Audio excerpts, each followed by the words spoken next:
ఏమని చెప్పింది? ఇలాగా నేను పలానా డాక్టర్ని నేను వివాహం చేసుకోవాలని అనుకుంటున్నాను. వారి మందిరానికి వెళ్తారు, చక్కగా ప్రతి ఆదివారం చర్చికి వెళ్తుంది ఆ కుమార్తె. అయితే తన ఫ్రెండ్ అన్నదంట, ఏమని అన్నదంటే, నువ్వు పెళ్లి చేసుకుంటానని నువ్వు అంటున్నావు కదా, ఒకసారి ప్రార్థన చేయించుకొని దేవుని చిత్తము ఏమై ఉన్నదో ఒకసారి నువ్వే కనుక్కోవచ్చు కదా, దేవుని చిత్తం ఏంటో నువ్వు తెలుసుకోవచ్చు కదని వాళ్ళ ఫ్రెండ్ అడిగినప్పుడు తను చెబుతూ ఉందంటండి. ఏమని చెబుతా ఉంది? అయ్యో నేను ప్రార్థన చేయించుకున్న తర్వాత ఇది దేవునికి ఇష్టం కాదు, దేవుని చిత్తం కాదంటే నేను మానేయాలా? నాకు ఎలాంటి అవకాశం మరలా వస్తుందా? ఈ యొక్క డాక్టర్ని నేను చేసుకోవాలని అనుకుంటున్నాను, మరలా ఈ డాక్టర్ నాకు వస్తాడా? దేవుని చిత్తం కాకపోతే నేను విడిచిపెడితే మరలా నాకు ఎటువంటి వాడు వస్తాడు అని ఏం చేస్తుందంటే, దేవునికి వ్యతిరేకంగా దేవుని చిత్తము కుమార్తెలో లేకుండా ఏం చేస్తుందంటే వివాహం చేసుకుంది.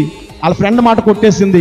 యువతల చర్చికి వెళ్ళి ఆ ప్రార్థన కూడా చేయించుకోలేదు, దేవుని చిత్తం కూడా తను తెలుసుకోలేదు. అది ఏం జరిగిందో తెలుసా? వివాహం చేసుకుంది. వెంటనే డాక్టర్ గారి ఇంటికి తీసుకెళ్ళి వాళ్ళ మొదటి భార్య ఆ యొక్క కుమార్తెను బయటికి పిలిచాడు గదిలోంచి. వచ్చింది, వాళ్ళిద్దరికి వచ్చారు. ఇదిగో నా భార్య, ఇదిగో నా కుమార్తె అని చూపించేది. అక్కడ వాళ్ళ ఫ్రెండ్ చెప్పింది, నువ్వు దేవుని చిత్తం నెరవేర్చు, దేవుని చిత్త ప్రకారం నడుచుకో అని చెప్పింది. దేవుని చిత్తము నెరవేర్చలేదు కదా, దేవుని ప్రక్కన పెట్టింది. నాకు కావాలి, మరలా ఇలాంటి భర్త నాకు రాడు, ఇలాంటి డాక్టర్ నాకు రాడని వివాహం చేసుకుంది.